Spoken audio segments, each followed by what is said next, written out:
आज आपण शिकतोय इयत्ता 6वीचा पाठ विषय सायन्स, पाठ 5वा पदार्थ सभोवतालचे अवस्था आणि गुणधर्म। तर मित्रांनो, आपल्या पाठाचं नाव आहे पदार्थ सभोवतालचे अवस्था आणि गुणधर्म। तर सर्वप्रथम आपण बघूया पदार्थांच्या 3 अवस्था आहेत। तर कोणत्या 3 अवस्था आहेत? स्थायू, द्रव, वायू या पदार्थांच्या 3 अवस्था आहेत। तर प्रत्येक पदार्थ हा कोणत्या ना कोणत्या तरी अवस्थेत असतो। तर अशा पदार्थाला उष्णता दिल्यास किंवा त्याची उष्णता काढून घेतल्यास त्याचे अवस्थांतर होते।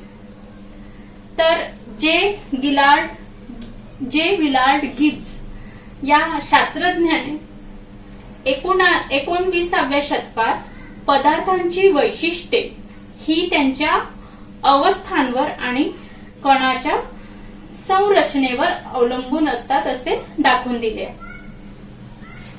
तर आपण बघूया पदार्थांच्या अवस्था आणि त्यातील फरक। तर पदार्थांच्या 3 अवस्था आहेत, स्थायू, द्रव आणि वायू। तर त्याचे आकार, स्थायू, द्रव, वायू यांचे आकार आणि आकारमान आपल्याला बघायचे आणि आकार आणि आकारमानात काय फरक आहे, स्थायू, द्रव, वायू हे समजून घ्यायचं आहे। तर हा जो स्थायू पदार्थांची जी अवस्था आहे, स्थायू अवस्था, तर या अवस्थेमध्ये पदार्थाला स्वतःचा असा आकार असतो। तर याचं आकारमान हे सपाट पृष्ठभागावर ओतल्यास त्याचा ढीग होतो। त्याचं उदाहरण काय आहे? साखर, मीठ। आलं लक्षात? द्रव, तर द्रव अवस्थेमध्ये जो पदार्थ असतो त्याला स्वतःचा आकार नसतो, तो ज्यात असेल त्याचा तो आकार घेतो।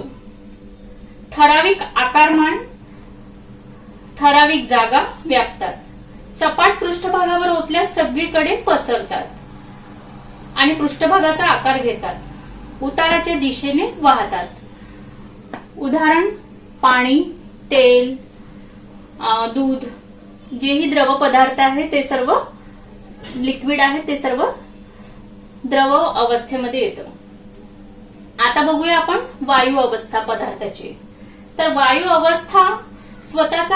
अवस्थामध्ये जे पदार्थ असतात त्याला स्वतःचा आकार नाही, उपलब्ध सर्व जागा व्यापतात, ठराविक आकारमान नाही, बंदिस्त जागेत दाबाखाली ठेवल्यास कमी आकारमान घेतात।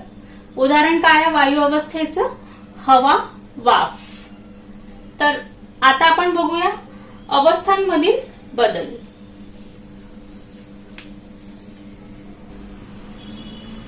अवस्थांमधील बदल, तर आपण बघतोय अवस्थांमधील बदल। तर आपण स्थायू पदार्थाला जर उष्णता दिली तर द्रव होतो आणि द्रवाला उष्णता दिली तर तो वायू, बरोबर आहे? आणि वायू उष्णता काढून घेतल्यास किंवा थंड केल्यास ते परत द्रव, आणि द्रवाची उष्णता काढून घेतल्यास किंवा थंड केल्यास तो स्थायू होतो। तर उष्णता मिळाल्यास स्थायूचे द्रवात आणि द्रवाचे वायूत रूपांतर होतं आणि पदार्थ थंड झाला की वायूचे द्रवात आणि द्रवांचे स्थायूत रूपांतर होतात। तर उष्णता आणि त्याचे अवस्थांतर काय आहे? ती उष्णता जेव्हा आपण स्थायू पदार्थाला उष्णता दिली, त्याला उष्णता मिळाली, तर आणि त्या स्थायूचे द्रवात रूपांतर होतं आणि द्रवाचे वायूत रूपांतर होतात। आणि पदार्थ थंड झाला की वायूचे द्रवात रूपांतर होतात आणि द्रवाचे स्थायूत रूपांतर होतात। तर आपण तापमान मोजण्यासाठी तापमापीचा वापर केला जातो। तापमान आपण जे थर्मामीटरने तापमान मोजतो, तर तापमान मोजण्यासाठी तापमापीचा वापर केला जातो। अंश सेल्सिअस, डिग्री या एककाचा तापमान मोजण्यासाठी वापर करतो। तर हल्ली डिजिटल तापमापी वापरतात। हल्ली काय वापरतात? डिजिटल तापमापी वापरतात।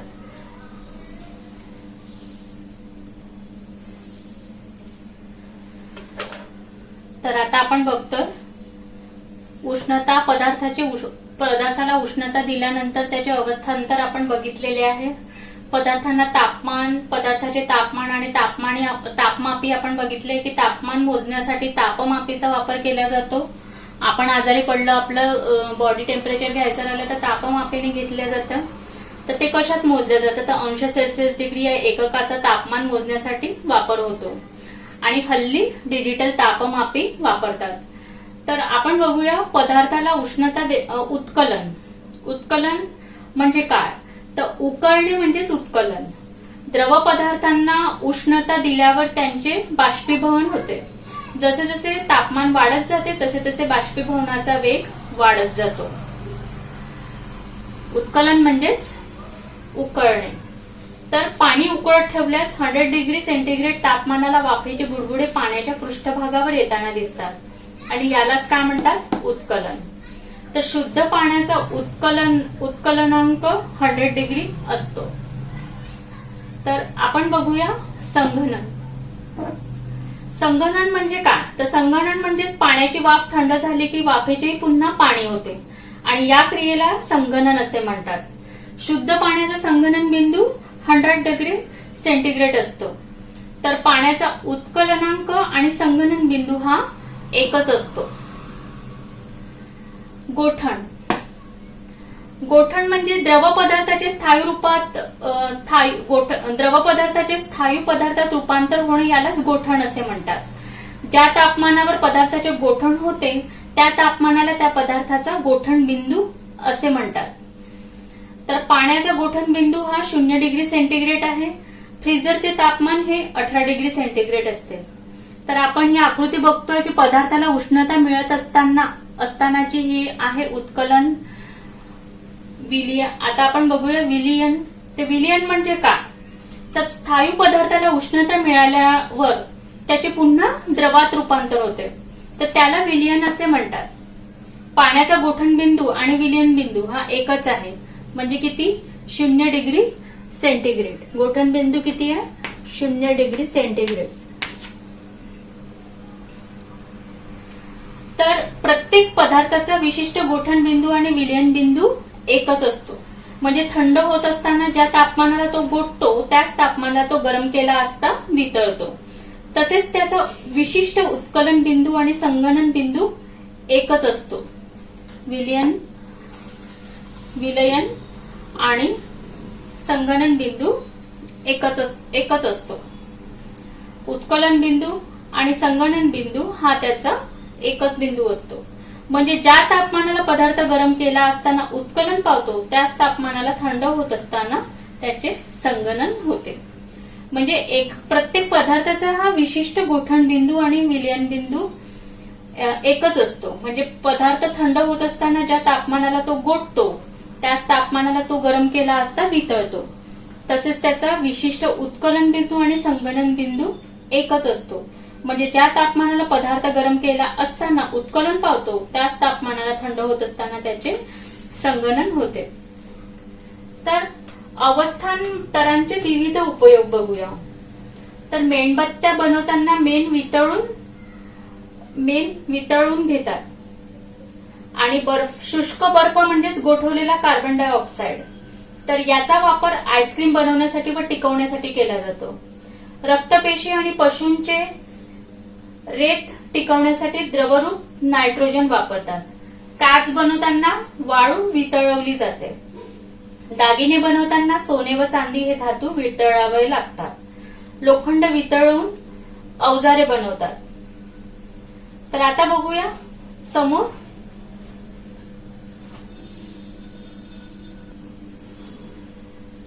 संप्लवन. तर आपण संप्लवन बघूया की स्थायू रूपाला उष्णता दिली असता त्याचे द्रव रूपांतर न होता थेट वायू रूपात अवस्थांतर झाल्यास त्याला संप्लवन असे म्हणतात. तर याचे उदाहरण आपल्या रोजच्या परिचयाचे आहे. आपण देवाजवळ पूजा करताना कापूर लावतो, आयोडीन. तर ह्या अशा पदार्थांचे संप्लवन होते. तर आपल्या लक्षात आलंय की पदार्थांचे संप्लवन काय असतं आणि कसे होते. तर आता आपण बघूया पदार्थांचे गुणधर्म. तर गुणधर्म पदार्थांचे आहेत की ठिसूळपणा, कठीणपणा, स्थितिस्थापकपणा, स्थितिस्थापकता, प्रवाहिता, घनता, विद्राव्यता आणि पारदर्शकता. तर आता आपण सविस्तरपणे समजून घेऊया की ठिसूळपणा म्हणजे काय, पदार्थांचा ठिसूळपणा म्हणजे काय, पदार्थांचे गुणधर्म आहे. तर ठिसूळपणाचा गुणधर्म काय असतं, तर पदार्थांचे लहान लहान कणात रूपांतर होण्याची क्षमता म्हणजेच ठिसूळपणा. तर आता उदाहरण घेतलं, हा चॉक आहे, हा चॉक स्थायू आहे, स्थायू पदार्थ आहे आणि याचे मी बारीक तुकडे, अनेक बारीक तुकडे करू शकते. तुम्ही बघू शकता मी या छोट्या चॉकचे पण 2 छोटे तुकडे केलेले आहेत. तर हा पदार्थाचा गुणधर्म आहे की ठिसूळपणा. दुसरा आहे कठीणपणा. कठीणपणा तर दुसऱ्या पदार्थास विरोध करण्याची क्षमता म्हणजेच कठीणपणा. म्हणजे जसं की एखादा खिळा सहजतेने चिखलात घुसतो, थोड्याफार फरकाने तो पुठ्ठ्यात पण शिरतो. जर आपल्याला एखाद्या खिळा पुठ्ठ्यात आहे तर पुठ्ठ्यात पण थोड्याफार फरकाने तो शिरतो, पण मात्र लाकडाच्या तुकड्यामध्ये तो सहजतेने जाणार नाही. तर या सर्वात लाकूड हा कठीण पदार्थ आहे. तर सांगण्याचं तात्पर्य आहे की कठीणपणा म्हणजे दुसऱ्या पदार्थास विरोध करण्याची क्षमता. दुसऱ्या पदार्थास विरोध करण्याची क्षमता म्हणजेच कठीणपणा होय. आता आपण तिसरा बघतोय, स्थितिस्थापकता, तिसरा गुणधर्म. तर तिसरा गुणधर्म म्हणजे काय, आता आपण स्थितिस्थापकता म्हणजे ताण किंवा दाब काढल्यास मूळ स्थितीत येण्याची क्षमता म्हणजेच स्थितिस्थापकता होय. जसं आता मी एखादा रबर घेतलाय, रबर घेतलेला आहे, त्या रबरला मी ताणलं आणि सोडून दिलं तर तो पुन्हा त्या ताणल्यानंतर सोडल्यानंतर तो त्याची स्थिती त्याच परिस्थितीत परत येतो. म्हणून त्या गुणधर्माला स्थितिस्थापकता गुणधर्म असे म्हणतात. नंतर चौथा गुणधर्म आहे पदार्थाचा प्रवाहिता. तर प्रवाहिता म्हणजे काय, तर सहजपणे वाहण्याची क्षमता म्हणजे प्रवाहिता. जसं आता हे माझं पुस्तक आहे, या पुस्तकावर मी पाणी ओतलं, तर ते पाणी थांबून राहणार नाही, ते वाहून जाईल. जिथे त्याला जागा मिळेल, जसं जागा मिळेल जसं ते वाहून जाईल. तर त्याला म्हणतात प्रवाहिता, सहजपणे वाहण्याची क्षमता. सहजपणे वाहण्याची क्षमता म्हणजेच प्रवाहिता होत. तर नंतरचा आहे गुणधर्म घनता. घनता म्हणजे काय, तर पदार्थाच्या वस्तुमानामुळे त्याची घनता ठरते. पदार्थाचं वस्तुमान किती आहे तर त्याची घनता त्याच्यावरून ठरत असते. विद्राव्यता, 6वा गुणधर्म आहे पदार्थाचा विद्राव्यता. तर स्थायूच्या विरघळण्याच्या क्षमतेला विद्राव्यता असे म्हणतात. तर जे विरघळू शकतात ते विद्राव्य, जे लक्षात घ्या, जे विरघळू शकतात ते विद्राव्य आणि जे विरघळू शकत नाहीत ते अविद्राव्य असतात. तर उदाहरण तुम्हाला माहिती आहे, विद्राव्य जे विरघळू शकतात, साखर, मीठ हे विरघळू शकतात, तर ते काय आहेत, विद्राव्य आहे. आणि जे विरघळू शकत नाही, उदाहरण लोखंडी तुकडा, लाकडाचा छोटासा तुकडा, तर ते विरघळू शकत नाही. अशी अनेक उदाहरणं आहे की जे विरघळू शकत नाही पाण्यामध्ये, तर ते विद्राव्य असतात. पारदर्शकता, 7वा आणि सर्वात लास्ट गुणधर्म आहे पदार्थाचा पारदर्शकता. पारदर्शकता म्हणजे काय, ते ज्या पदार्थातून आरपार पाहिले असता दिसू शकते त्या पदार्थांना पारदर्शक आणि अशा क्षमतेला पारदर्शकता असे म्हणतात. तर उदाहरण झाले तर काच, प्लास्टिक की ज्यामधनं आपण बाहेरचं दिसू शकतो, म्हणून आपण काचेचा वापर आपल्या घराच्या खिडक्यांसाठी करतो की आपल्याला त्या खिडक्यांमधनं सूर्याचा प्रकाश आपल्या आतमध्ये येतो, आपलं घर प्रकाशित राहतं. तर आणि आपल्याला काचेमधनं दिसू शकतं. प्लास्टिक ते पारदर्शक असतात, त्यातनं प्रकाश आतमध्ये येतो. तर म्हणून पारदर्शकता ज्या पदार्थातून आरपार पाहिले असता दिसू शकते त्या पदार्थांना काय म्हणतात, पारदर्शक, आणि अशा क्षमतेला म्हणतात पारदर्शकता. तर आता समोर आपण बघूया धातूंचे गुणधर्म. तर धातू म्हणजे काय, तर धातू म्हणजे आपल्याला माहिती आहे सोने, चांदी, लोखंड. तर अशा पदार्थापासून आपण जे वस्तू बनवतो, ऑर्नामेंट्स, सोने चांदी पासून आपण ऑर्नामेंट्स बनवतो, दागदागिने. लोखंडापासनं शेतीची अवजारे, लोखंडी अवजारे बनवतो. तर या धातूंपासनं आपण या पदार्थांच्या गटाला म्हणजे सोने, चांदी, लोखंड अशा पदार्थांच्या गटाला धातू असे म्हणतात. तर खनिज रूपात भूगर्भात असणारे धातू आपल्या विविध उपयोगांसाठी वापरले जातात. धातू आपल्याला कुठनं, हे खनिज संपत्ती आहे, ते खनिज रूपात आपल्याला भूगर्भातनं मिळतात. तर त्याचा आपण विविध उपयोग आपल्यासाठी आपल्या सजीव करत असतात. उदाहरण तांबे, सोने, चांदी, अॅल्युमिनियम इत्यादी धातू प्रकार आहेत. तर एका तांब्याच्या किंवा अॅल्युमिनियमचा आपण तारेचा तुकडा घेतला किंवा लहान एखादा खिळा घेतला जो धातूचा खिळा आहे, तर त्यावर जर आपण हातोडीने मार दिला तर आपल्याला काय दिसेल, तार चपटी होऊन त्याचा पत्रा बनतो. तर म्हणून धातूंचे गुणधर्म आहेत. तर आता आपण बघूया की धातूंचे गुणधर्म काय आहे. तर धातूंचे गुणधर्म, पहिला गुणधर्म आहे धातूचे वर्धनीयता. दुसरा गुणधर्म आहे धातूचा तन्यता. तिसरा गुणधर्म आहे विद्युत वाहकता. चौथा गुणधर्म आहे उष्णता वाहकता. पाचवा गुणधर्म आहे नादमयता. सहावा गुणधर्म आहे रंग व चकाकी. तर आता आपण बघूया की वर्धनीयता म्हणजे काय. तर धातू ठोकून चपटा करता येतो या गुणधर्माला काय म्हणतात, वर्धनीयता. तर आता आपल्याकडे आपण बघितलंय की आपल्याकडे ज्या धान्य भरायच्या ज्या कोठी असतात, तर आधी ती पत्रे आणून त्यांना तयार करून चौकोनी ते ठोकूनच ती कोठी बनवल्या जाते. तर ते वर्धनीयतेचं उदाहरण आहे. तर आपल्याला लक्षात आलेलं आहे, लोहाराच्या दुकानात गरम झालेले लोखंड ठोकून ठोकून बारीक केले जाते. त्याचे आपण कधी निरीक्षण केले तर आपल्या लक्षात येईल की घणाने घाव घालून ते लांब होते. तर हे वर्धनीयता आपल्याला लक्षात आलं. तर दुसरा प्रकार गुणधर्म बघूया धातूंचा तन्यता. तन्यता म्हणजे काय, तर धातून खेचून त्याची तार काढता येते. या गुणधर्माला तन्यता असे म्हणतात. तन्यता म्हणजे धातू खेचून त्याची तार काढता येते, या गुणधर्माला काय म्हणतात, तन्यता.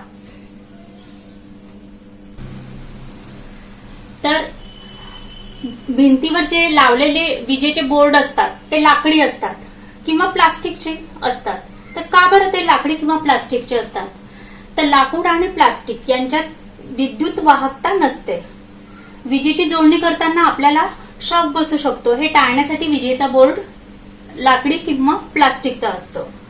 आता आपण बघतोय की आपल्या स्वयंपाक खोलीत कुकर, आपण वरण भात शिजवतो कुकरमध्ये, तर कुकरची मूठ प्लास्टिकची असते.